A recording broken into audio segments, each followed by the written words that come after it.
Hello, everyone, and welcome to Urban Suites tonight. It's Friday, April 30th, 2021. Before we begin, I need you to like, share, and subscribe. And we have a whole lot of things to get into tonight. Oh my gosh. Tonight, we're not going to have fun. We're not going to have fun tonight.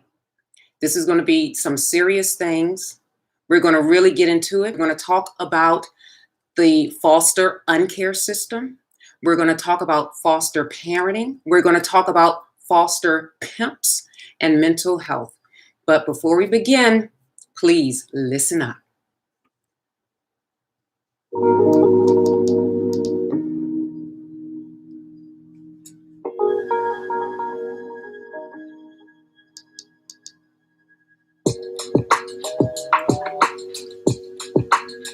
All right, so how was everyone's week so far? Did you all enjoy yourselves? Were you all safe? You know, it's a lot that has happened in the past 2 weeks in our urban community, and we're going to really get into a lot of it tonight. Miss Bryant, the young girl, because she was a girl, how she was killed. And we're going to talk about, remember I said last week about the 8 intensity levels associated with fear? And I said I'm going to test you. Well, guess what? I'm going to test you tonight. And I want you to know, I can tell if you've been paying attention to me or not, if you've been listening about the 8 levels of intensity associated with fear. So what is the first level? You all know what the first level is? Anyone? Any takers? Any first level people? You all know what it is?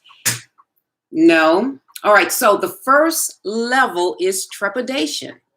And we talked about what trepidation was. It's that sense that something is not right initially. It's sort of like that uh-oh moment, okay?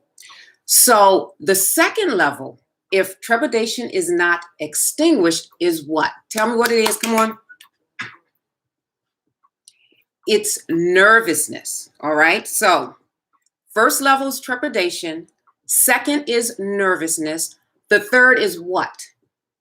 The third is anxiety. And that's where and when we can become diagnosed with certain, disorders, social anxiety, separation anxiety, general anxiety disorder. And then if anxiety is not extinguished, guess what happens next? Dread. Okay? Dread. And that's like, oh my goodness, how am I going to get out of this situation? I don't think I am. And then if dread is not extinguished, guess what happens? Desperation. And what did I mention last week about desperation? Desperation is the feeling of hopelessness. And I said specifically in the urban community, the flip side of hopelessness is what? What did I say about desperation and hopelessness? It's rage. And that's what I saw with Ma'Khia Bryant. I saw rage. I saw a 16-year-old girl in a foster uncare system that has a direct link to sex trafficking. That's what I saw. I saw a 16-year-old who, at the end of the day, she felt desperate enough to go and grab a knife against adults. Listen to what I said. She felt desperate enough. She's 16 years old. Listen, at 16, your frontal lobe is not fully developed.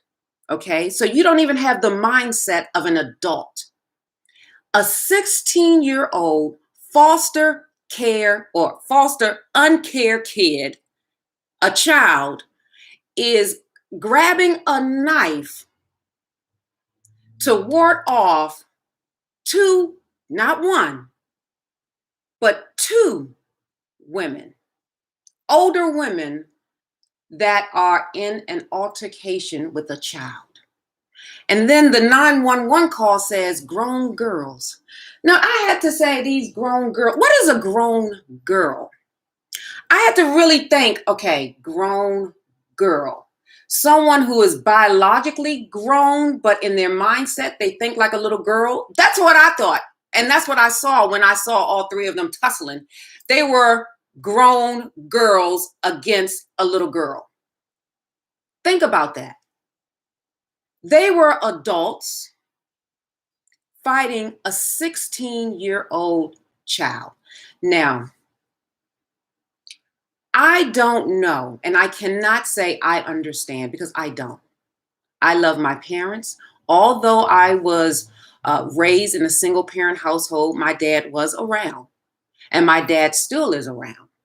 But I cannot understand the mindset of a child who may believe that her parents cannot care for her based on several conditions. I have no idea what the conditions were, why she was in foster care.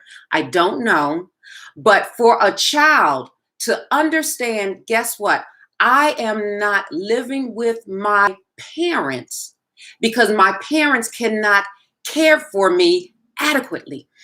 Do you realize the amount of trauma that has on a child? To think and know that not one parent, but two parents. They're two, both of them. And then the mother, she comes on and says, Micaiah was a honor roll student and she was all of this and she was all of that. Well, Mom, why wasn't she under your roof?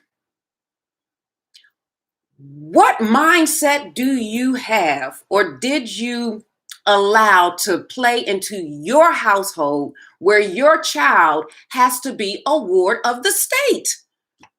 I don't, and people are saying that she had a knife, she had a knife, she had a knife. Well, you know what? If you probably lived under the same situation and the same circumstance as this little girl, because I will say little girl, she was 16 years old, who is in a foster uncare system, you probably would feel like, you know what, my last resort and my only way out is to grab a knife to protect myself. Because right now, I'm so desperate. Right now, I have no hope. Right now, I'm in such rage. I have no parents to protect me. I have no state to protect me. I have no pimp, my foster care parent. I have no pimp to protect me.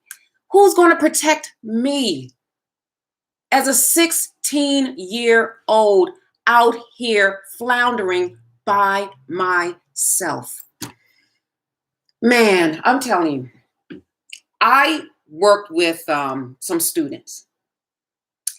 And this one student I worked with a couple of years ago, he was the ward of the state. And he would beg for food every day. His clothes were dirty and filthy. And I'm here in New Jersey. His clothes were dirty and filthy. He had no money. He had no lunch, nothing. So I saw this go on for 2 days, 2 to 3 days, because I said, you know what? If this is a trend, I'm going to call the state and file a report because neglect is happening in his foster uncare household. Come to find out, the foster uncare pimp parent took a trip somewhere, probably on that kid's dime, okay, while the kid is starving, begging for money, sleeping in class. But what did I do? I made a direct call with his worker. And I said, you know what? I'm filing a complaint against this foster uncare household. I called, I'll say on a Monday. Do you know they took that kid out the house by the end of the week and placed him someplace else. Listen, when it comes to children, I do not play. No. Listen to what I said. When it comes to children, I do not play. I will report you in a megasecond. Is that a word, megasecond? I don't know. Is that a word or not? But you will be reported if you come across my path and I have reasonable cause to call the state. You will be found out. That child was removed within that week. I don't play that. And they know where we work at Blessed Ministries Incorporated. If we file a complaint, it's based on a reasonable cause. It's not just based on a one-time thing. And that's why I said I waited over the course of 2 to 3 days just to see if it were a trend. Because one day that could be just, he played basketball, he got tired, Friday night, whatever. But the second day, I'm like, The third day, all the children in the class were giving him money to buy him a slice of pizza. Now, I know the state gives money toward the care of the child. I told the worker, I said, his clothes aren't being washed. He smells bad. He has no money. And he probably had some type of emotional neglect because he was falling asleep in the class. He probably didn't feel safe falling asleep in that house. And let me be honest with you guys. The reason why I call it foster pimps, because some of these foster parents who are pimps, they sexually abuse these kids. And this is not based on my opinion. This is based on statistics. And I'm speaking to you, not basing it on my opinion. I'm talking about statistics. They pimp these kids out. They try to pimp the system to get this money to go on traveling trips for themselves and for their family. Meanwhile, these vulnerable children who feel neglected, who feel abandoned, who knows what happened to them.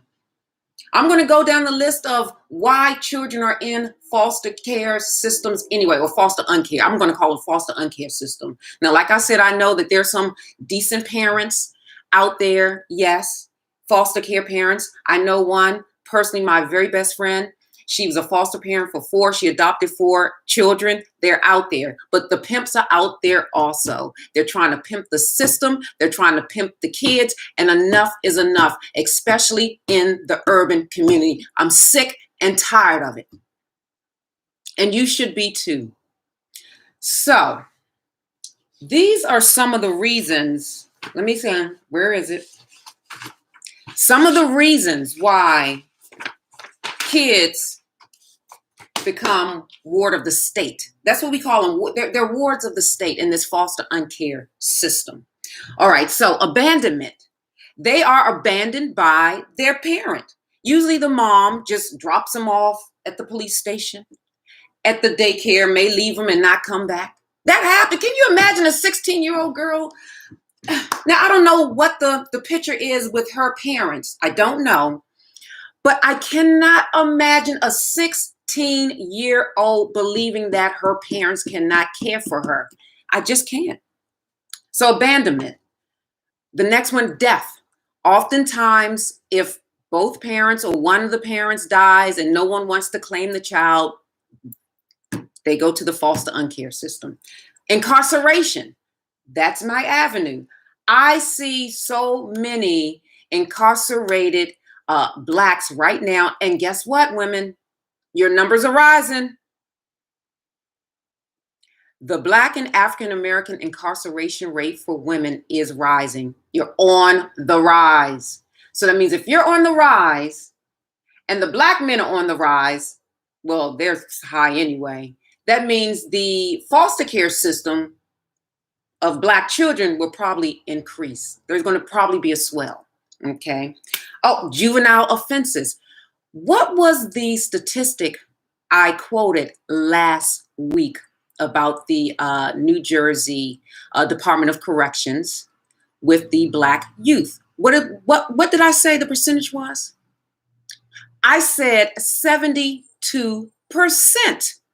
of the youth in the New Jersey Department of Corrections are Black.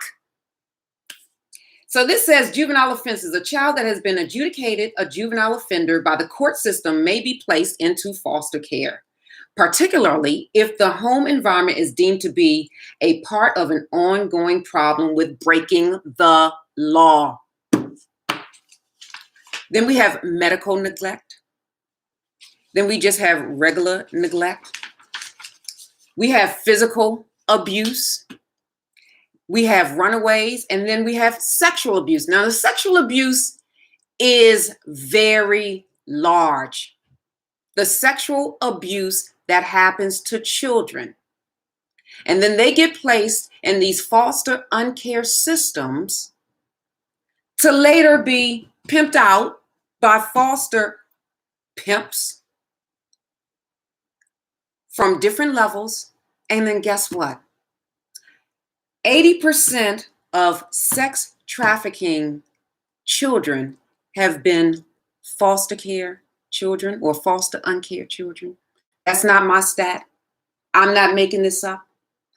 80% of the children that have been in sex trafficking rings have been foster uncared kids. The most vulnerable population for children is to be a ward of the state. It's terrible. And then we have truancy, and everyone knows what truancy, when you don't go to school and things of that nature. Absence, repeated absences. Like, why is Diana not coming to school? And then unfortunately in the urban community, if the school system and the school district is so large, they don't follow up anyway. So Diana could be out in the street getting picked up in a white van. I'm telling you, I'm not making this stuff up. I'm not making this stuff up. So what is the racial and ethnic background of these children in the foster uncare system? So you have whites make up 44%, African Americans make up 23%, Hispanic make up 21%, multiple race 7%, and Native American or Alaska Native 2%, and Asian 1%. So we make up 23%, which is very large, because think about it. If we're 13% of the overall population, 23% of the Black kids are in foster care or foster uncare. And they are approximately 400,000 children in this foster uncare system. Now, and again, I say foster uncare loosely. There are some good foster care parents, but then you have foster uncare pimps that are pimping the system, and they're pimping these kids. So I said, let me look up what the definition of pimp is. So I looked up the definition of pimp in the Urban Dictionary, and the definition of pimp is Lord of Hookers. I'm not Lord of Hookers. And I'm like, okay. So that's what the definition of pimp is in the Urban Dictionary, Lord of Hookers. And that's what these foster uncare parents are, Lord of Hookers. They're trying to, like I said, pimp the system, and they're trying to pimp these kids. And I don't know what went on in that house at that Bryant, whatever, that uncare foster house, but they need to investigate her. They need to close it down. And guess what? They need to find them. They definitely need to find these families. Like I said, when I reported that child that was under my watch, I called on a Monday, Tuesday. That child was out of that house by Friday. And if that child was not out of that house by Friday, I would have taken it much further. I would have taken it much further. And you all know some of the connections that I have and that we have based on the work that we do. I would have taken it much further, and heads would have rolled. And I guarantee you, don't play with our children. Don't do it. Now, mental health issues. So let me ask you something. If you were a child and you had this feeling that your parents did not want you, that right there can make you mentally like not balanced. You would not and may not be a well balanced person, because as children we naturally attach and associate ourselves with our parents. That's the place where we should receive comfort, nurturing. Our mom, our dad. Some of y'all just not meant to be parents. I'm serious. Y'all just need to stop. Y'all, that's another one. So anyway, this is from 2007. It's a little old, but it's talking about diagnoses for Medicaid enrolled children in foster care. For the ages 12 to 18, schizophrenia, they've been, oh, no, wait a minute, depression, 44% have been diagnosed with depression.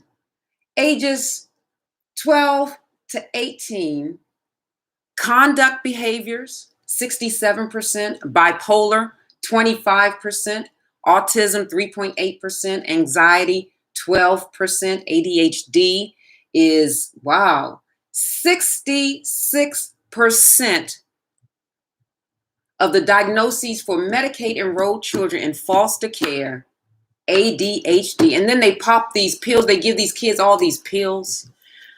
I used to work for a group home, and that's when you have more than like 5 or 6 of the same gender in one house. They were girls. They were from Baltimore.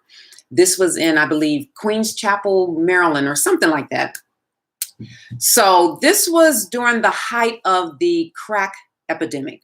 So my time going through school was crack and HIV/AIDS. Those were the two big things, crack and AIDS.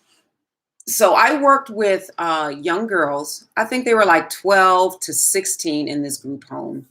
And looking back now, I'm thinking, my goodness, they took a lot of medication back then.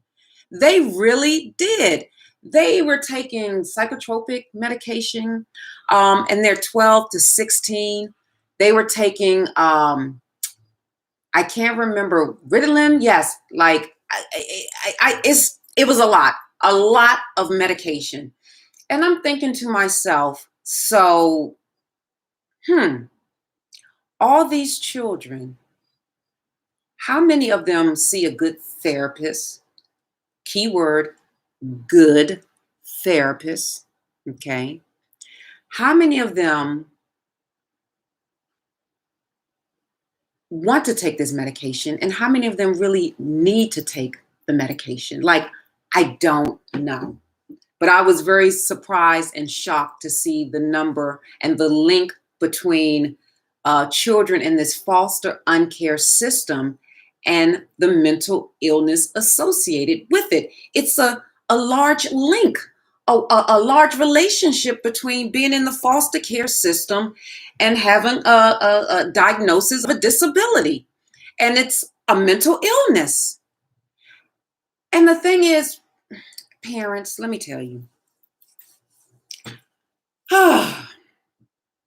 I'm going to say something. It's going to be kind of harsh. Some of you out there do not need to have your eggs fertilized.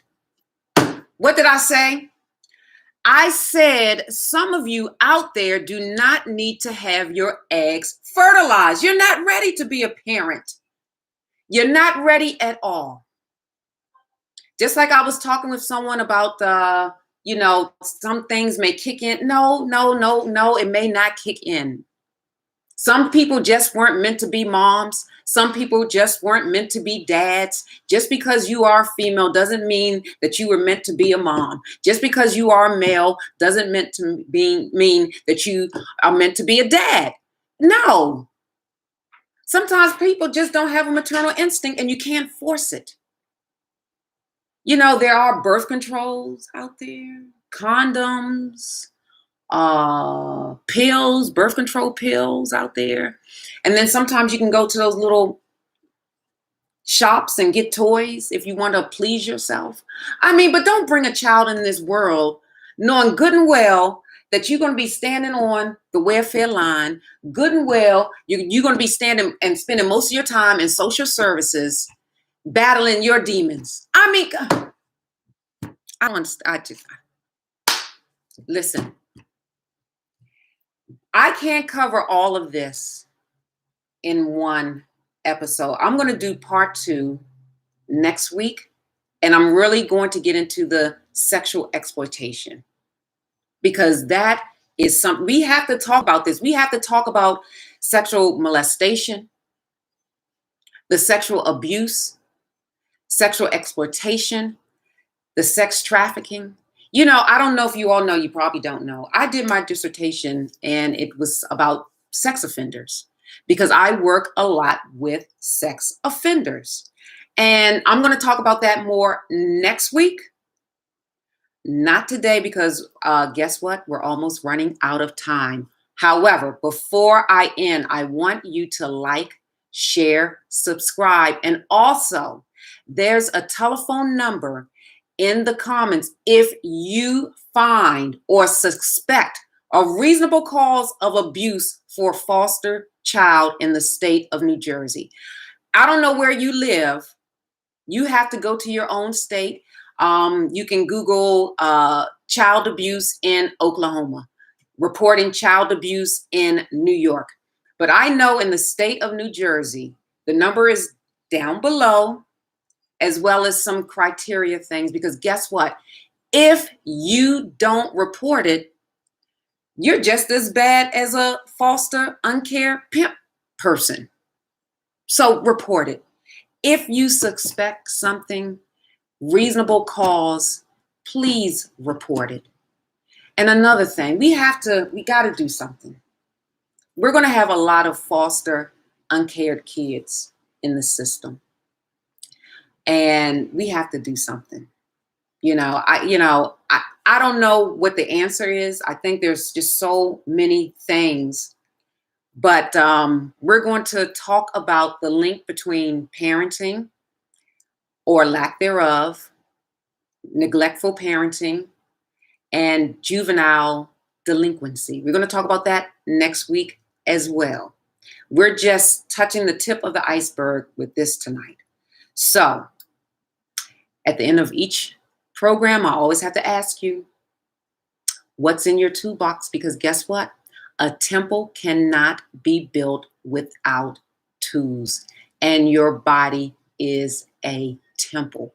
What tools are you using to maintain your well-being? Okay, my tools, I dance, I love exercise, I love jogging, I love listening to music. As a matter of fact, I'm putting together a playlist, a Urban Tools for Change playlist of just positive songs. Because guess what? That's in my toolbox. And unfortunately, these parents, they didn't have the proper tools. They didn't have the proper tools to care for their children. And if you're in the state of New Jersey and you need assistance with caring for your child, reach out to Programs for Parents. Google them, Programs for Parents. They're right in Montclair, New Jersey. They are a great resource. You Google Programs for Parents if you need help or assistance in caring for your child. Okay? Because I know we don't go to class often to find out how to become a mom. Some of us have that maternal instinct. Some of us do not. But guess what? Help is there. If you're in the state of New Jersey, reach out to Programs for Parents. I have utilized them when I had my state registered family daycare, and I know they have a love and a passion for children. And then next week, I'm going to come up and give you all some more resources, especially with the sex trafficking, because that's a big thing. So on that note, thank you for tuning in. Hopefully you have learned something, a little bit of the connection between the foster uncare system and mental health or mental illness or mental unwellness. And remember, that girl, Bryant, she was a girl who was in a system where everybody failed her. Her parents failed her family members failed her, the state failed her, and she's only 16. Only 16. So, anyway, I'm out of here. Have a wonderful evening. Have a wonderful weekend. Until next time, bye.